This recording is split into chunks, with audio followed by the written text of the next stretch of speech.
साथीहरु म फेरि आज अर्को ब्लग त नभनौं र्यान्डम भिडियो लिएर आएको छु र म चाहिँ आज यसै घुम्दै छु। हरियाली को बीचमा चाहिँ हामी घुम्दै छौं। सो तपाईहरुलाई पनि देखाउँछु। भिडियो हेरिदिनु होला, लाइक कमेन्ट सब्स्क्राइब पनि गरिदिनु होला। So let's start video. हाम्रो यता गाउँको बाटो हरियाली छ। आज चाहिँ हामी यसो मौका मिलाएर घुम्दै छौं। पानी पनि अहिले रोक्यो, त्यही भएर यसो घुमौं न, बाटोहरु हेरौं भनेर चाहिँ हामी हुँदैछ। यहाँ चाहिँ एकदम हरियाली छ। तपाईहरुलाई अक्सिजनको कमी चाहिँ फिल हुँदैन यो भिडियो हेर्यो भने चाहिँ। all around green and green. So छ बाटोहरु चाहिँ। बाटो चाहिँ अलिक मेन्टेन गर्नुपर्ने भएको रहेछ। गाडीहरु बेसी कुदेर होला, सबै गिटीहरु निक्लेको रहेछ, रोडाहरु निक्लेर यस्तो भएको रहेछ।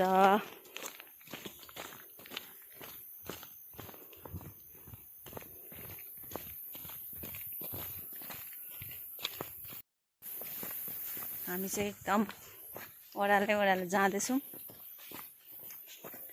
क्यामेराको तालमा हिँडेर फेरि खोल्चातिर पसिगयो भने त रड्डी भइगयो नि। म चाहिँ 15 दिन भयो लखनऊबाट यता आएको। 15 दिनमा चाहिँ पुरै मोटाइसके। मलाई पुरा फापेको छ। मलाई बस्तीको वातावरण एकदम फापेको छ। म त मोटिएको जस्तो हैन, मोटी नै सके। यहाँ चाहिँ किनभने अब काम पनि हुन्छ नि त, काम पनि बेसी नै हुन्छ यहाँनिर र खाना पनि त्यही अनुसार रुच्छ के। अन्त त्यही भएर मलाई एकदम आफूलाई मोटो फिल हुँदैछ।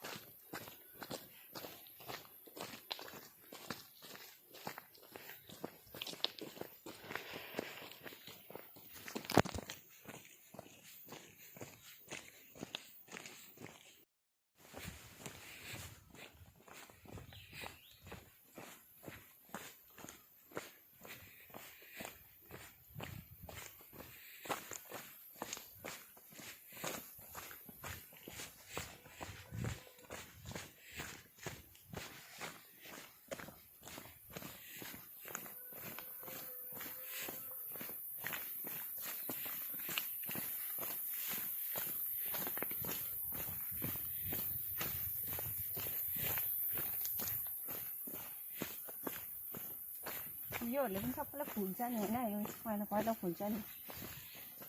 म तपाईँहरूलाई यहाँ चिनाउँदै जान्छु ल, जङ्गली झारपात मैले चिनेकोहरू जति चाहिँ। यसलाई भन्छ उन्यु।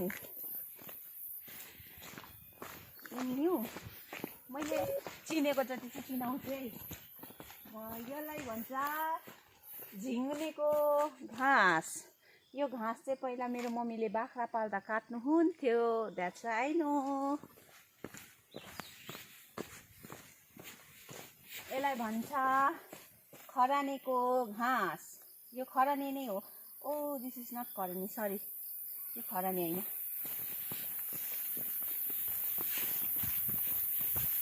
यो हो अम्लिसोको घाँस। और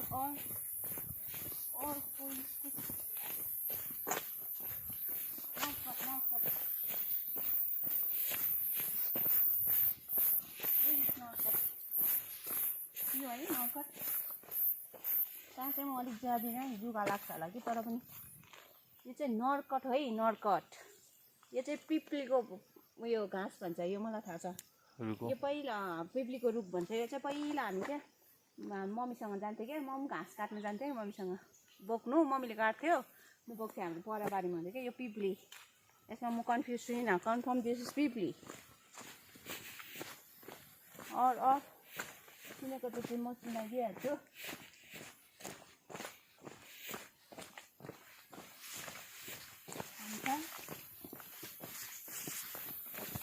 यहाँ आउनुहोस् हेर्नुहोस् यो भन्छ नागबेली नाग बुझाउनु पनि काम लाग्छ यो नागको पूजा गर्दा यो भन्छ कालीझ्यार खैरी पनि भन्छ कालीझ्यार पनि भन्छ घाउ हातहरू काट्यो भने चाहिँ यसलाई चाहिँ यसो गरेर चाहिँ यसलाई चाहिँ यसरी निचारेर लाउनुपर्छ चट्टै बनमारा पनि भन्छ बनमारा पनि भन्छ खैरी पनि भन्छ होइन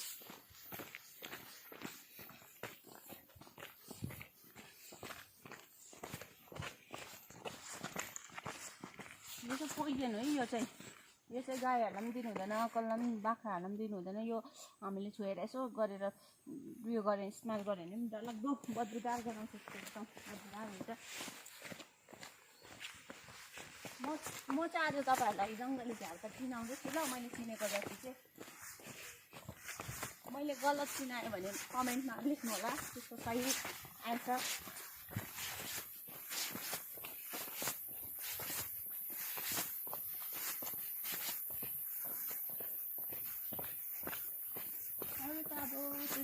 होला है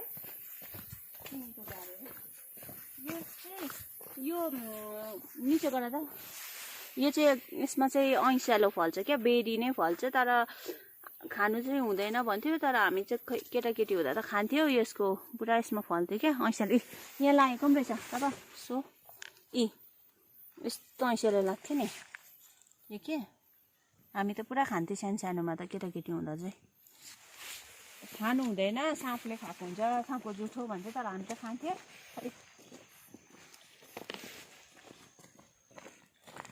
चलु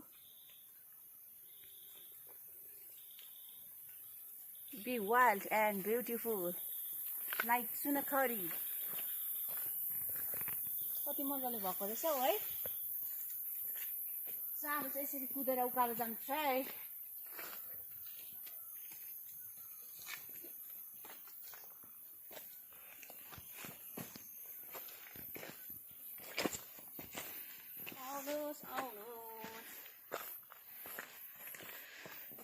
यो त अब धुप्पीहरू त एकदम यहाँ त अब राम्रो छ नि यहाँ त अब अहिले म अलिक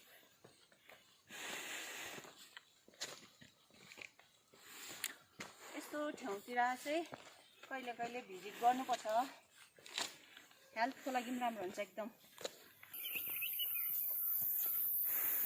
म चाहिँ यो चाहिँ ठोट्ने भाँच्दैछु यो ठोट्ने चाहिँ हामी खान्छौँ अमिलो हुन्छ अमिलो छ यस्तो हुन्छ है पत्ता चाहिँ यो चाहिँ सुक्खा सिमाना सुक्खा मैले भन्ने रोडमा पुरा हुन्छ यो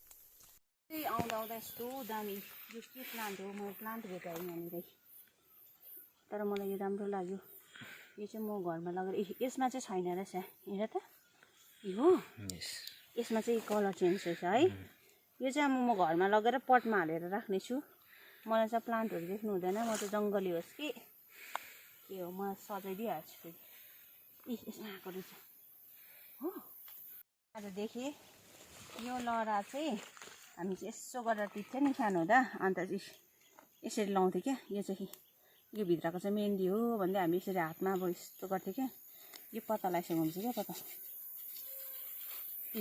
यसो गर्दै लाउँथ्यो यो चाहिँ एकदम मेहन्दी कलर बस्छ अहिले यस्तो बस्छ मेहन्दी कलर भन्दै हामी लाउँथ्यो सानोमा